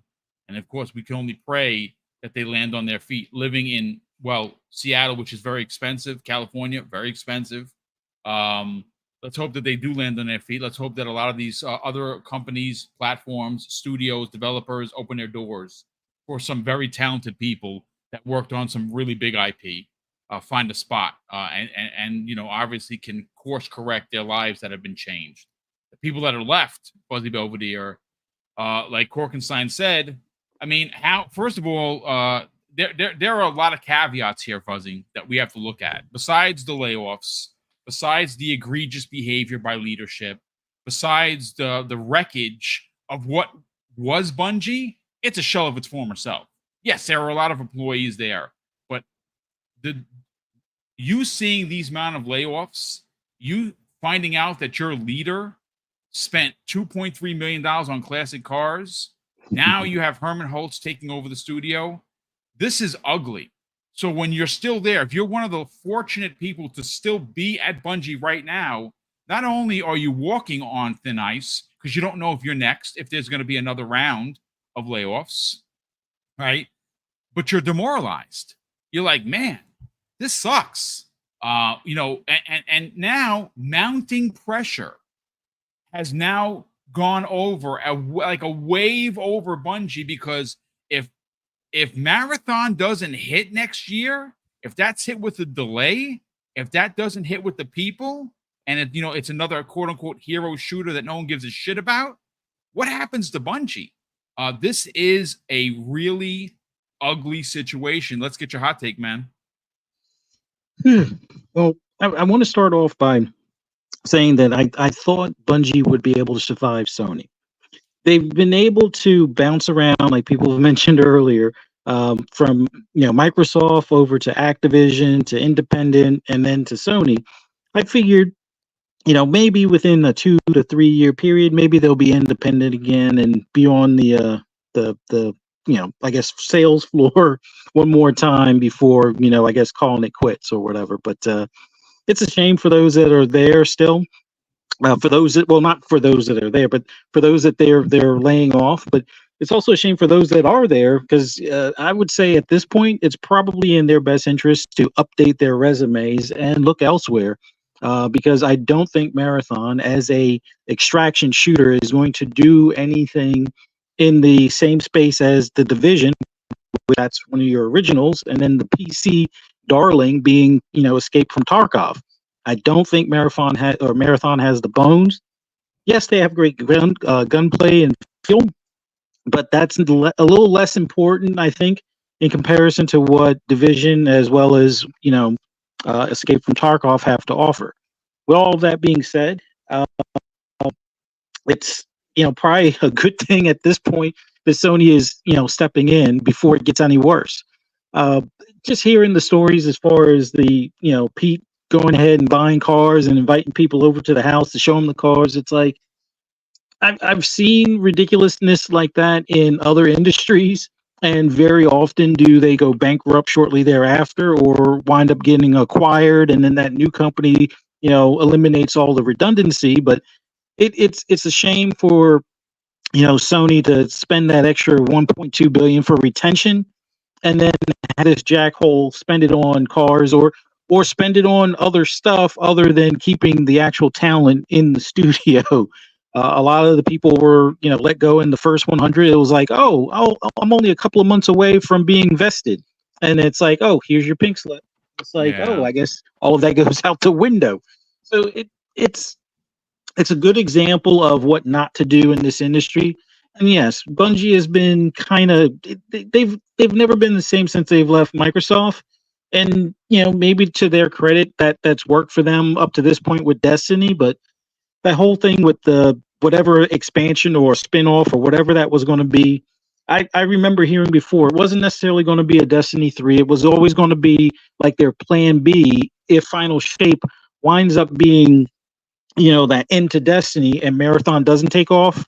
That other project was to basically rekindle that spirit of Destiny, so that way you have kind of like a spin-off and you can continue making your Destiny money while you figure out whatever you need to do with Marathon or whatever other project, which I remember joking in the background with people before about it being called Project Gummy Bear or something stupid, but that was their other game other than Marathon that was going to be somewhat Fortnite-like, somewhat Overwatch 2-like, that they were going to also work on. But given that all of this talent has been let go, I don't even know if that project is still at large at this point. But with all that being said, Bungie brought this on. Well, Bungie leadership brought this on themselves. Unfortunately, the devs that work there are the collateral damage at this point. Hopefully they land on their feet elsewhere. I'm pretty sure there are some Microsoft studios that could use some additional help. Yes, there's been closures, but there's also been, openings and new studios formed. So there is other places that these people can land, hopefully soon, within other platform companies. But I never thought that this would be the end of Bungie, and it looks like maybe for the best that it comes to an end. But I just when the whole acquisition came up, he's trying to shop around and convince Phil again, and thank goodness Phil saw that the books were cooked and said no thanks. And I remember getting blasted on Twitter like 3 or 4 years ago when I said, yeah, their price was, it was beyond what Microsoft wanted to pay. And they're like, you're stupid because Microsoft they're $1 trillion company. I'm like, it's not that they don't have the money. It's just that they didn't want to spend the money. They didn't see the value of what they were trying to push. And considering how they overestimated, was it 45% or nearly 50% of what the retail sales were going to be on one of those expansions, when you overestimate almost 50%, that goes to show either you're completely not paying attention to your player base or the market, or you're just making making stuff up just to kind of get that check from Sony so you could be acquired. And I think that's the latter is probably what wound up happening. But you know, it's a shame, but Sony will handle their business like they normally do. You either produce or you close. So Yeah. unfortunately, that's going to be the result. Yeah, I mean, listen. Look, it's a sad day all around. At the end of the day, Bungie, look, they have a track record, folks. Just follow the breadcrumbs. They worked all those years with Halo, and they left in a little bit of a hostile way, right? They were like, "Listen, we want out. We want to make our own thing." Okay, fine. Right, they go and they do their thing. They were big. They were, they accused Microsoft of micromanaging. Maybe they did. I don't know. They go to Activision, and $500 million later, the shit hits the fan, and they get their independence, and everyone's like, "Oh my god, they got out of Activision. This is wonderful. Bungie, you're back." And they get bought by PlayStation, and they're having troubles. I mean, just look. There's a pattern here, folks, and it's not the other companies. It might be a Bungie problem, and that sucks for people that are still there. There are over 800 employees still there. That is a lot of humans that depend on a paycheck to feed their families, pay their rents, pay their mortgages, pay their car payments, and it might. I don't know what's going to happen, but we're going to follow this. We're going to continue to follow this. But listen, let's move on to the last topic of the day. The last topic of the day, ladies and gentlemen, comes the way of Aaron Greenberg of marketing for Xbox. Well, Gamescom 2024 is expected to be big. How big, you ask? Well, pretty sizable. According to several posts earlier in July, it was expected to be one of the biggest booths that Xbox has ever put together. And well, that's been confirmed, ladies and gentlemen. And Aaron Greenberg, we could thank for it, because he has confirmed several things, which I think are an important part of today's final conversation of Breakfast with Boom. And Aaron posted this. He says, "Looking forward to returning to Gamescom again this year with our largest booth ever. We will have over 50 titles and 240 stations, including hands-on with upcoming releases. And those releases are Age of Mythology Retold, Aura, History Untold, Age of Mythology Retold, Aura, History Untold," try and say that back to back, Diablo 4, Vessel of Hatred, Fallout 76, Milepost Zero, which is their next expansion, The Elder Scrolls Online Gold Road, which is also a new expansion, plus Towerborn. Now, it also says, plus exclusive theater presentations for Avowed, Indiana Jones and the Great Circle, and Starfield Shattered Space DLC. For those not attending, I'd recommend you check out the Gamescom opening night live show, as well as our Xbox at Gamescom show floor daily broadcast streams. More information here, and obviously I'll include this in the show notes so you can check this out. I want to go back to Crispy Bomb on this. Crispy, this is another big show. In fact, it is one of the biggest shows of the year, especially when you consider the amount of foot traffic. Obviously, in Europe, Xbox, well, they're behind PlayStation 5-1 ish, give or take, maybe on some weeks 4-1. But they're, needless to say, they're behind PlayStation. I think that is going to change. I don't necessarily know if this one Gamescom swings it all around, But look, this is going to be big, man. This is going to be big for Xbox. They're bringing a lot of wares. I'm sure we're going to get some updates for some of the things that we saw in June. What are your expectations? Well, I mean, let's be honest here. They're so like you have Sony with their state of plays. You have Nintendo with their Nintendo Directs. We never say they're on the same realm as a showcase that Xbox does.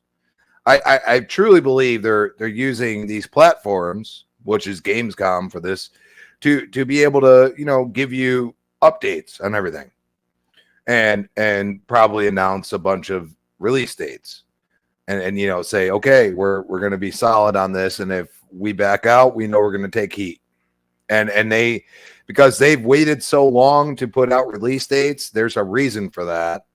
And I think that's why I think we were all on point in the beginning that Avowed would probably be the one delayed. So I look at that and I say, they are showing certain games for a reason in a theater aspect, which makes me excited that those games are going to be showcased very well in that theater aspect. So they have a plan, which we always gave Microsoft a bunch of ish because they never had a plan. It seems like they have a plan now. Let's relish in the fact that Gamescom is like the largest like gaming convention. Okay, let's put all the booths there. Let's be like the most present of any other platform. Just be the presence. And yes, like if you like PC, hey, come to our booth. You can try it out on PC. I guarantee they're gonna have with all of what they've said, they're gonna have some different aspects. At the end of the day, Microsoft, what have I always been saying? They try to put their hands in all the cookie jars. Okay, they're just doing a little different. We used to get like Xbox Game Pass updates and like there would just be like all these different little shows, and now it's just like, no, let's just focus on what people are going to actually like, put the views on. And I feel like, for me as a gamer in America, I am looking forward to this, but for the people that are actually going to go there, which I believe is hundreds of thousands of people, okay, you're talking about something that could change the tide. And I believe that it's the perfect timing. I mean, Game Pass has never been more prevalent. The upgrade, like I had somebody that's a PlayStation, he's got a PlayStation 4, and he's like, but I can't play NCAA 2024. How do I play that? I was like, buy a Series S. It's like, I mean, you could probably get it at $200 on sale. Yeah, you can get. He looked at me. Pinch under 300, yeah. But I'm saying like on sale, you know what I mean? Like there's sales out there. It's like $250, something like that, with the game or something. Like they should really be pushing that marketing as well. I will call you out on that, Microsoft. Yeah, go for it. You have the cheapest entry to the next gen, and it runs on it. That's what a lot of people are looking for, because he's not like a huge gamer. He's like, I'll play the sports games. He's like, but I can't play it now because I have a PS4. He's like, what do I do? And I was like, he's like, I don't want to spend $500-$600. And I was like, yeah, but there's the Series S sitting there. And he's like, oh, I'm really gonna have to look in that. And I'm like, people just don't know. And I think their marketing needs to focus on that more, because at the end of the day, these games are going to be only developed for the next generation. And yes, PlayStation has played that game. We believe in generations. Yeah, you are absolutely BS. And I'm going to tell you right now, all that Gamescom is proving is that Sony don't give a crap about you, people. Yep. Okay?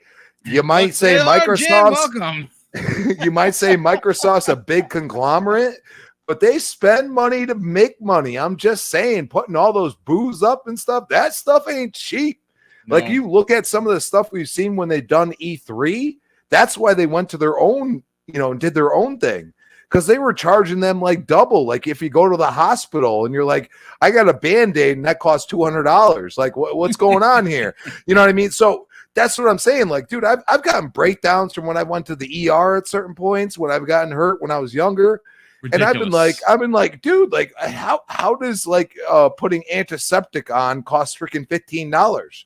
Like, what's with that? So I look at you, probably back then, that's what I'm thinking of. But that's what I'm saying. Like, so they're saying to the European market, hey, we're here and we got all kinds of games for you to enjoy. So I think that's what they're going to push. It's going to be, but it's word of mouth as well. And I think that's one thing Microsoft is good at, getting people to experience the things in front of them and then go to their brother or sister or their siblings or their cousins and be like, hey, like, they got something going on here that's pretty cool. You know what I mean? You like that type of game? Oh, they got that. Oh, you like that type of, oh, you got that. You know what I mean? Like, you got all different genres and all the ecosystems that are involved. You can play on your phone, you can play whatever. They're on the cusp of really breaking through that wall of, hey, let's ignore the fact that a console is the most important thing. It's not. It's just not. Like, I can play my Xbox games on my TV now. I just bought a new TV. Nice. I can play my Xbox games right on there. Literally every time I go to my home menu, it's gaming hub from Samsung. Yes. Nice, and I could play it, but I already have a Series X there. You know what I'm saying? But at the same time, I'm like, this is intriguing for people that don't want to purchase. You have that option. Yeah, you got to go within Game Pass and within the titles that are allowed at that time, but there's still a lot of titles. You know what I mean? So it's an interesting concept. It's something that people are going to hate. Because, I mean, we're all old school in a way. We've been through Sega, Nintendo, console wars, Sega, Sony, Nintendo. Like, we've watched all that stuff, Sony to Xbox now. And they're just like, you know what? We're not going to be a part of that anymore. And that's fine in my eyes, because at the end of the day, I just want people to play games. I think it's the most important thing. I think it can be a release for people. They can just kind of just go in their own little world. And that's what I enjoy about gaming. And I feel like Xbox is the only one that's really trying to do that at this point. Just giving you games, you pay a monthly price. I know it went up and I just can't hate it because I still subscribe to Netflix and all these other things that have went up. So I can't be mad at it because of what they're about to really just unfold in front of us. And I think next year is really going to be a turning point, because you're going to have the next COD and you're going to have all these other things that come involved, all these different genres. And I think people are going to be like, I can't deny this. Like, they're just bringing out games while we're looking at Sony like, hey, can you figure out what you're going to do with Bungie? You know what I mean? Like, so them going to Gamescom and being this prevalent is very important for this particular time. And I think it's a great look. There is no doubt that it's a great look. But you know what? Look, showing up at Gamescom is expensive. They're going to show up in a big way in a year that they had one of the best showcases in history. There is just no arguing that. Hargeet, I want to bring you in on the conversation, but before we actually get to you, I do want to catch up on Super Chats. Apologies for reading them late. It's just been one of those shows. Will Broke Boy Lewis, who's been a channel member for 2 months, says, I want Stalker 2 to succeed, but I don't think it would delay any game based on its release date. It's changed so many times that's not reliable. I mean, again, it's food for thought for sure as to why they pushed Avowed out into 2025. If that in fact is the case, it is what it is. Them being delayed an additional 2 months into November does make November kind of busy. Both of you want to see both of the games succeed. Again, based on the original report from Tom Warren, the game, it's not being delayed because it's in trouble for development. It's just that it's just a packed, quarter for Xbox Game Pass and first party. So again, we'll see, Will. But thank you so much for supporting the channel as you always do. JJ Sane 117 drops a very generous $5 super chat And JJ says, I am seeing ponies praising basically on what is going on with Bungie on Twitter. It's sick. This is why I will never be a part of the PlayStation community. Yeah, I saw that. No names here because obviously we don't want to throw anybody under the bus. But I will say this as a general consensus statement. If you are praising what's going on at Bungie, you are a boob. You are a knucklehead, and you should not be a part of the community, number one. And number two, try reading what you're posting before you actually hit send, because my God, some of these takes are just really, really bad.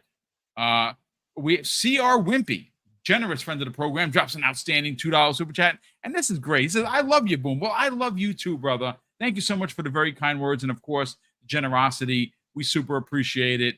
And that's why we do it, man. We come here to have a good time and, put some good faith news out there and, laugh along the way. And, appreciate the very kind words once again. Creative Monster drops a very generous $5 super chat and says, Bungie is the crazy hot mess ex-girlfriend who hops from one friend to another, claiming everyone else is the problem and not looking good, or not looking in the mirror. Yeah, I mean, that's a good take. Yeah, Bungie's kind of been here, there, and everywhere, and nobody wants sloppy thirds or fourths or fifths. That's a lot. That's life. Pause. No Diddy.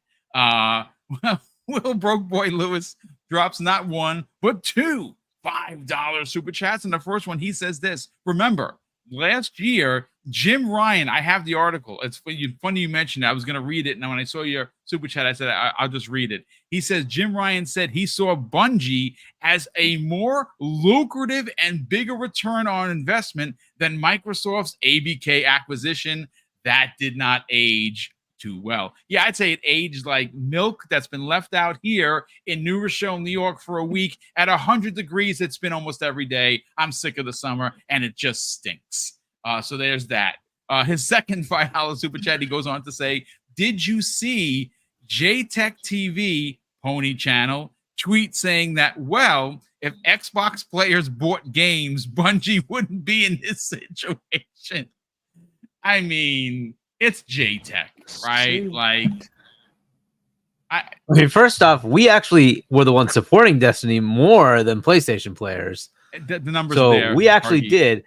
Xbox put freaking Destiny in Game Pass. They did. And unlike they paid for Sony, that. Who did not do that for their own game.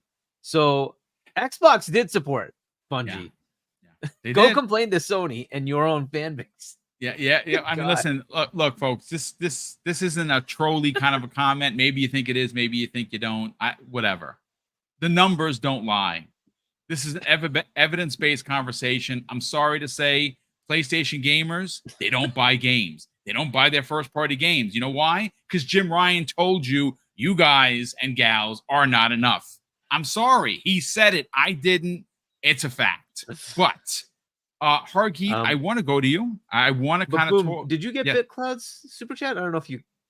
I don't see it for some. Yeah, I don't see it. BitCloud Gaming $5. Love you, Boom. Shout out to Crispy Fuzzy, Hargeet, and Cork, and the chat. Salute. Oh, well, first of all, obviously BitCloud, a great friend of this community, great friend of me personally. I don't know. That's weird. I don't see it here. That's the strangest thing, but appreciated BitCloud, and of course one of the PlayStation channels you should be subscribed to, because listen, he's fair. He talks about it as a fan. He's Mr. Platinum. Probably the most platinums out of anyone that I know. He plays the games, he buys the games, but you know what he also does? He gives Sony the business when they F up, and he's not afraid to do it. And shout out to you, Bit. Appreciate you being here. But Hargeet, let's talk Gamescom. This, again, is it going to be as big as June? Probably not. But they are showing up with their biggest booth ever. Xbox has momentum. Are they market leaders yet? They are not. They are far from it. But they are working their magic to get there and at least run shoulder to shoulder with the PlayStations of the world, with the Nintendo Switches of the world, simply based on the games, which is something that we've all criticized them for not having in abundance, and that's first party. And first party single-player story-driven games are coming out in a big way, especially in the next couple of years. We got a couple of big ones this year. And listen, they're not forgetting where they started, right? They're still supporting Elder Scrolls Online. They're still supporting Sea of Thieves and Fallout 76 and Grounded, all gas games that are making money for them. And they seem to be hitting on all cylinders. This is just another way for them to show off to a European audience. Hopefully they have some games that they're working with some teams from that region that are going to be on the big stage. We don't know. There's some surprises that we don't know about. Towerborn is getting a full-on reveal. I am super stoked. We just saw some screeners from Clobreel. That game looks better every time I see it. What are your thoughts on them going to Gamescom in a big way? Yeah, I mean, it's cool that they're doing this. They need to focus on Europe, right? They've got to go beyond the US. And if they're going to pick any territory, that's probably a good one to go into. There isn't as much antagonism and as much dismissiveness because, look, the other major players are from Asia, right? Japan has both Nintendo and Sony, and Asia tends to pick those well over anything Xbox ever does, right? There's also a tendency to have a more leaning towards those Asian type games in Asia. They don't usually like the Western games as much. They do play them, but not nearly to the same level that they play those Asian games. So there is just that tie there, right? Europe is ripe for them to go into and say, hey, we have your type of games. You're going to like all these Western RPGs, and we have shooters galore, and all these games that you guys would enjoy. Why not come to our platform? We'll make it nice and cheap for you as well, right? With the Series S. You've got GTA coming up next year. I know you guys are going to play that game. Like, here you go. There's a cheap entry point. It's going to be next gen only, as far as we understand, right? So here you go, right? So they need to start making those inroads, and you need to start creating that mind share. Gamescom is a great way to do that. It's a very European, obviously centric showcase, but it's also a fan-centric showcase, right? So it's bringing your A game to that location. And I'm looking at the number of hands-on games that they're going to have.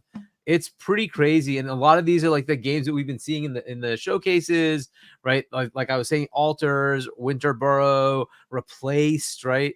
On and on, right? And Stalker's going to be there, right? Like, there's a lot of things they could do there, right? Towerborn, certainly the new games that are coming out with Ara, Age, and Avowed, and Indiana Jones, et cetera, right?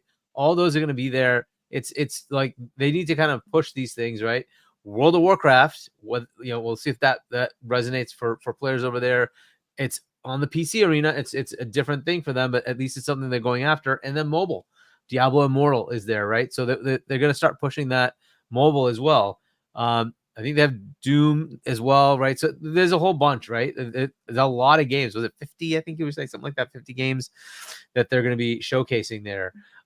So this is great. Let's see if they follow it up. That's the second piece, like Boom, we know, right, was from the marketing guy in Europe. He's like, well, I don't have a budget, but that's okay. No, it's not okay. No, it's not okay. You know what? Show up big and then give them a freaking budget to market your goddamn system so that people that's why they're so exists. Behind, dude. It's right. Listen, again, it's the evidence is right there. Spend the money, Microsoft. You want to win or try anyway. You already have U.S. market at a pretty good clip. It's okay. Yes. Move the money over to the other side. Let's get something in Europe here, right? You need to start pushing those other regions to start making the Xbox name something that is resonating outside of just the U.S. So if this is something you want to go after, I like this. This is great. Focus away from Tokyo for now. Fine. Move here, but bring the budget with it to say we're going to market blitz the rest of the year. We're going to start marketing the heck out of all the stuff that we have, all the stuff that's coming. You got to start doing that, right? They got to start pushing that. I hope they do, but yeah, like lockstep 1 and 2, if they can do that, they can potentially start looking at gaining market share in that region. But that's how it's got to be. They've got to push both ways. Bring the mind share. Look, are their competitors going to have booths like this? No. So you have 50 games showing up. That's huge. As a publisher, you're going to be putting yourself out there. Hey, we're here for gamers. Now push the marketing so that people know, right? Like, was it Crispy? You were saying something about, like, one of your friends is like, I want to play NCAA, and they don't even know that you got a Series S. Like, why? Why is that not something they know? If they're playing on consoles, they should know that here's a cheap entry point into the next gen. They don't know, because that's what Microsoft does. They don't market. They need to get that out there. And I hope, like, there's also the All Access program, which is still fantastic, right? You don't even have to buy the whole console. You can just freaking pay monthly at 0 interest. Just buy the console over 2 years, and you have a very cheap entry point, and it includes Game Pass, right? So there's just stuff they need to do. It's great. There's a lot of games here. Looks pretty cool, right? I'm hoping to get those announcements for release dates for, like, Indiana Jones and Shattered Space. Do they have any other ones that are waiting? I'm not sure if there's any others that are waiting for release dates, but like replaced and whatnot. Towerborn, right? Those are ones that maybe we'll 33 Immortals is another one we're waiting for.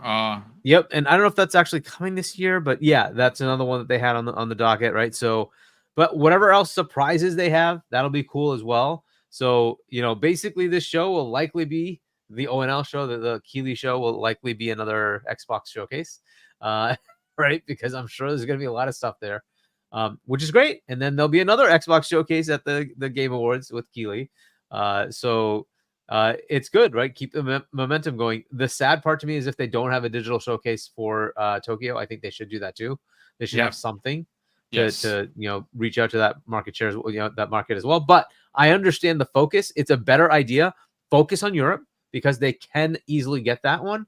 And then say maybe they go acquire a Sega or something like that. And then you can make a big push into Asia and say, we've got the Personas, we've got the Yakuzas, come on over, right? Yeah. We've got Sonic, all that stuff. But I don't know when they want to pivot to that. But I think the way they have it right now is US and nothing. That's not good enough. You really need to start pushing to be more global. And that's something they should really focus on. I hope they do that. I hope this is like the start of that. Hey, we're going to focus on Europe for the next couple of years and try to gain market share against our main competitors there, which they need to kind of push for. It's a little disgusting that, like, they have under 5%. That's pathetic. They need to do something to make that much better. They have the games, they have the excitement, they have the momentum. Just make it happen. Just make it happen. It's just, you got to do the marketing, make it happen, right? They should be able to compete here now. So, no, you're not wrong. I mean, it kind of feels like half in, half out. For Microsoft in Europe, they kind of toes in, jump in. You're a $3 trillion company. You don't have to walk on eggshells. You won. Yeah, you own ABK. Yeah. You show up, man. Show up in a big way, because you know something. You know what's really big in the European market? Call of Duty. Well, you own that now. So go out of your way to let people know that the next Call of Duty is in Xbox Game Pass. And you can get people over to your cheap, because you got to remember, the report is the report. Over 50% of current PlayStation players are still on PS4 and PS4 Pros. That's over 50%. That is a lot of humans that play games that are on old consoles. So if they're playing on old consoles in 2024, you think they're going to care whether they're playing in 1440p for the Series S? No, but you know what they're going to do? You're going to get minimum 60 frames and potentially 120 frames on the Series S, because PS, by the way, the Series S has more 120 frame games than the PS5. So if they can merge those ideas together, they'll sell a bunch of consoles and get a lot of people to subscribe to Game Pass, which of course is the cheaper way to play Call of Duty in 2024. And one thing that, Crispy, you pointed this out, was like they should have sales for the NCAA coming out, right? Sony did. Sony put their slim discless SKU down to 340, I want to say, right, to try to compete, because if you're still going to go buy a Series S at 300, $40 more, you get a little higher tier performance. That they're trying to do that, right? Yeah. Microsoft should have recognized that immediately and said $200, get the Series S, $200. They should have done a pre-Black Friday sale, drop the price, and then sell the consoles in abundance. And you know what you do with that? You take a little bit of a loss on the consoles. There's no doubt they would have, but they would have gotten more subscribers into Game Pass. Exactly. And it's I don't know, man. The marketing at Microsoft sometimes is a bit of a head scratcher. I don't get what they do, why they do it, but you have a couple of marketers right here in this podcast that will take the 6-0 salary to kind of set you on the right path. Microsoft, cool. You got my email. DM me if you want. But listen, Korkenstein, and obviously shout out to Fuzzy Belvedere. He's having some issues. He's actually switched over to his wife's laptop, and that would have been a great solution, but I think he lost the signal there as well. So, of course, we'll see Fuzzy once he gets back from vacation. And again, a big shout out to him for taking the time for even trying, because he should be spending time with his family, and we definitely appreciate him being here. So we'll get him back next week. Korkenstein, let's bring you in on the conversation. This will be it for us, folks, and we'll get everyone out of here so you can start your weekend. We will read the last couple super chats that have popped in, but this is a opportunity for Xbox to not only show off some of their wares that we saw in June, maybe potentially have some new things to show. And again, let's call a spade a spade. The numbers are the numbers. They don't really do that well in Japan. Facts. They don't really do that well in Europe. They need to do better. And this is an opportunity for them to do that. What are your expectations based on what has been told to us by Aaron Greenberg of Xbox? I think a lot. They're really, we're not seeing the normal temper expectations, that sometimes we'll see. So that's number one, a great sign. They released the full list of what's going to be shown. I counted. There's 47 titles there. Maybe a few dropped out, or maybe we're getting 4 maybe surprised announcements. Who knows? But I'm looking at those titles, and out of the 47 I counted, only 7 aren't playable. The rest are going to be theater presentations or things, photo opportunities, and experience, things like that. But 40 games hands-on is insane. Absolutely insane. That's going to be, I think he said, over 250 booths. Yep. I mean, they're going to have Replace there. I'm looking at the list right now. Replace there. They're going to have, Stalker 2 hands-on, Star Wars Outlaws, Little Nightmares 3 hands-on, Marvel Rivals, Atomfall will be all hands-on, Visions of Mana. So they're going all out right now. And I get what you guys are saying about this marketing push in Europe, and I think this is the start of it. At least I hope. I'm 100% agree with you guys. I think this is the start. They had trouble, with their launch lineup. There really wasn't a lot to market, the last, couple of years. And I think that was probably a bigger hindrance on them on why they couldn't get something going. As soon as they start taking a step, they're taking 2 back with a delay or cancellation or something. So I think this is the start of the marketing for Europe. I think they have a very healthy lineup. And I hope, Gamescom, I mean, they're going all out for it. So I'm excited. I can't wait. I was debating on flying out there, but I just don't have the time with work and everything. But I can't wait to see what everyone's going to be doing at Gamescom. Yeah, it's going to be fun. It's going to be, obviously we know Sony's not going, right? Nintendo isn't going. Microsoft, the floor is theirs to win. The Xbox, you have the whole freaking place to yourself versus the other 2 bigs. Opportunity only knocks once. This is an opportunity to reestablish yourself in the European market, get some footholds, gain some ground, show off some of your wares. They got first-party bangers left, right, and center. They're going to show off a couple of things in theater presentation, like Indiana Jones, like Avowed, like the Starfield Shattered Space DLC, which we're all looking forward to. They have an opportunity to get pushed back a little bit and not be on their heels in that market. Don't be happy with just the U.S. You want to stretch, spread your wings a little bit. This is an opportunity for them to win. But listen, again, a big thank you to over 600 people across Twitter and YouTube that tuned in. Mrs. Boom and I officially are 68 subscribers away from 15K. That is a really, really big deal for a small channel like ours. If you're finding the channel for the first time, I do ask that you at least consider subscribing. If you're feeling super generous, you hit the bell icon and to know every time I go live. And well, the schedule is the schedule. We go live and we live stream Monday through Friday, 5 different shows, 5 different panels, all great content. And you know what? We don't use hate mongering or clickbait to get you in. We just have good conversations. And obviously, we do read verbatim from many articles that I pull on a weekly basis, and we give credit to those articles as well as community members like Clobriel and like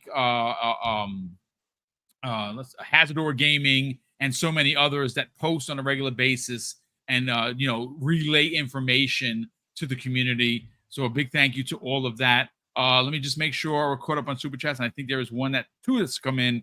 Sith Lord, generous friend of the program, says this after dropping a $2 super chat. Boom, making my Friday morning like always, bro.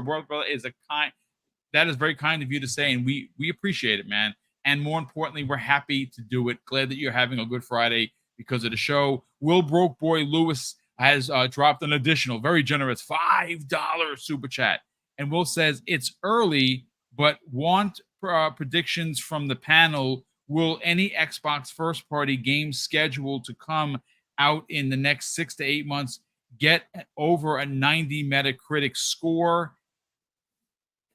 I mean, it's a great question. It's a question.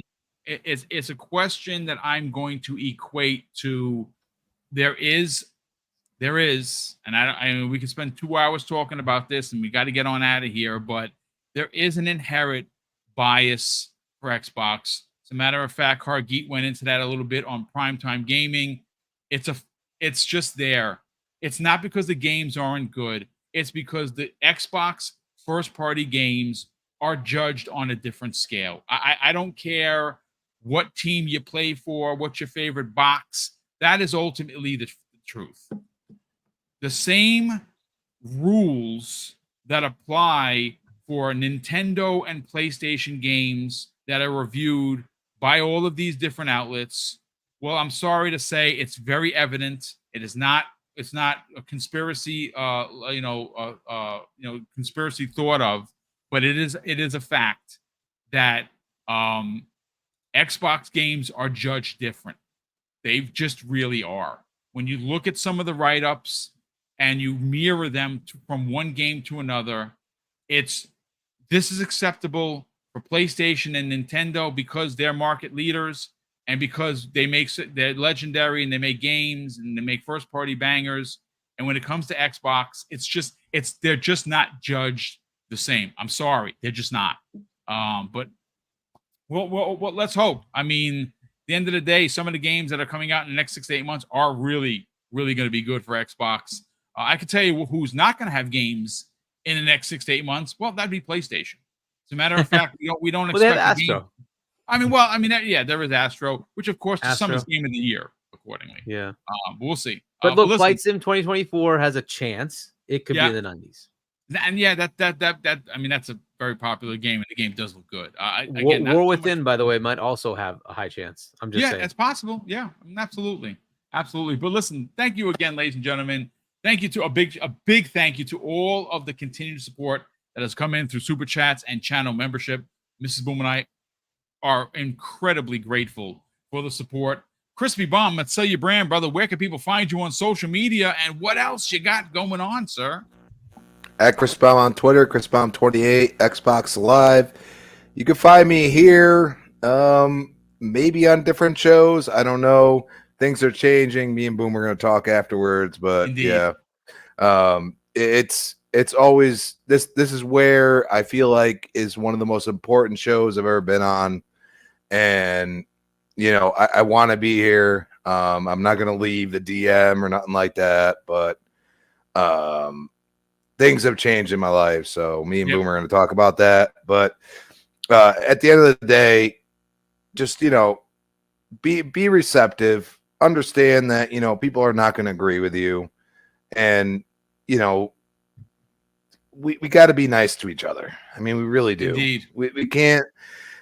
There's so I like Twitter because it's something special in a way, but it has become like this clickbait thing that I've seen from the journalists, and I caution you people, like everybody's like, hey, I'm going to get triggered about this, I'm going to get triggered about that. Do some research after before you get triggered. Think about what you're going to say, because when it comes to gaming, when it comes to politics, whatever it may be, but you got to be mindful. Like some people, when they spit out an opinion, they haven't even done the research. Be that person that checks and balances, but also don't hate their thought process. Because I mean, hate is the worst thing, and that's all I really got to say. No, good stuff as always, brother. And we'll talk. I'll give you a ring as soon as we're done with the show. Appreciate you being here as always. Hargi Chani, thanks again so much for joining us, brother. It was great to have you here. You're gonna get your hot take. I know you kind of wanted to drop your bars for what's going on with Bungie, and of course, good stuff all around. You have a book to sell. You released a book called Emergence. I like to get people to funnel over there, but you also have a YouTube channel that you've done some pretty big content on, especially your E-Day coverage has exploded on the scene. And not only that, you're on several podcasts. Not only this one, which you guest every now and again, but you're on primetime on Wednesday evenings. You work with Fonz on Wednesday evenings, later on, an hour later. You also obviously are part of tonight's show that's coming up with C-Money and his wife. Talk about it, brother. Where can people subscribe to your YouTube channel, potentially spend some money on your book, and more importantly, not follow you on social media? On social media, yeah. H Johnny on Discord or on Xbox. But yeah, I'm not on social media. YouTube, it's Hargi Chani 1 on YouTube if you want to subscribe to my channel. And then if you want to buy my book, go to shop.chani.us. You can pick up my sci-fi novel that was based on a sort of a Mass Effect-y type game, but then I made it into a novel. So check that out if you want to. And I'll be on. I think I'm going to be on for an hour or so tonight on at 6 p.m. on the Wise Old Gamers podcast for about an hour before C-Money and Doodles night shift, which will be at 7 p.m. U.S. Eastern time. So check that out too. Night shift's usually pretty crazy, and we run for 4 or 5 hours. So you can check that out. And that's On Point for Gamers. That's their channel. And then on Sunday I'll be on Web Daves as well at 7 p.m. U.S. Eastern time, and then we'll be back on Primetime Gaming next week. Nice. Well, definitely, you definitely put in the work, and honestly, the last couple of days has been just unbelievable news. It's just been one bomb story after another one. One that just came across my desk. Thanks to everybody. Kia Walker dropped it in there. Pong Soul dropped it in there. Thunderdome Gaming. It is official, folks. Sad news today. Game Informer is being shut down. It's being shuttered. It's being closed by GameStop. Their final issues. My childhood. What has happened to my childhood? Yeah, the final issues will be sent out, and we'll you know what? I'm like I said, I got to do the show notes. I want to read their press release. We'll talk about this on Monday. I remember, folks, being a employee of Funcoland when Game Informer first started out, and it was a pamphlet. It was 6 or 7 pages. And it's been one of my favorite print magazines for decades.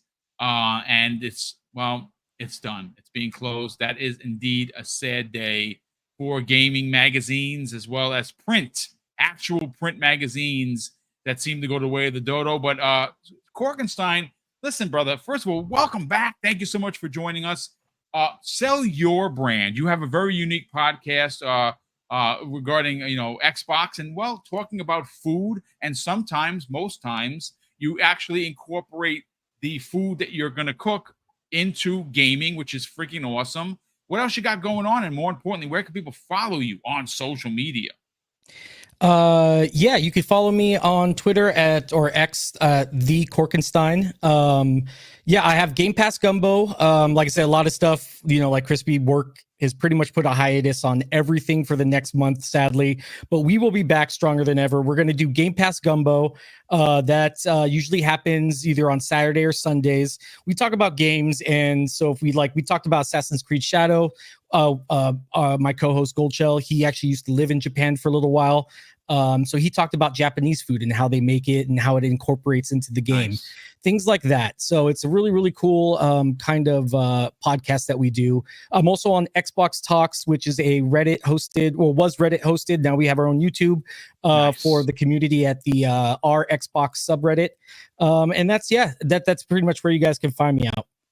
Nice, brother. Well, thank you again for being back. Super appreciate it. And ladies and gentlemen, I want to wish you a great weekend. A big thank you again for all the super chats and channel memberships that continue to come in that support the channel behind the scenes. And of course, I want to close up the show with something that's incredibly important to me. Hopefully one day it'll be important to you. And that's something that my dad taught us when we were kids. And he would say, Craig, treat others how you want to be treated. And also it doesn't cost anything to be nice. You live by those rules, son. I can guarantee you're going to have an awesome day. So take care, everyone. And we'll see you next week on the newest episode of Breakfast with Boom.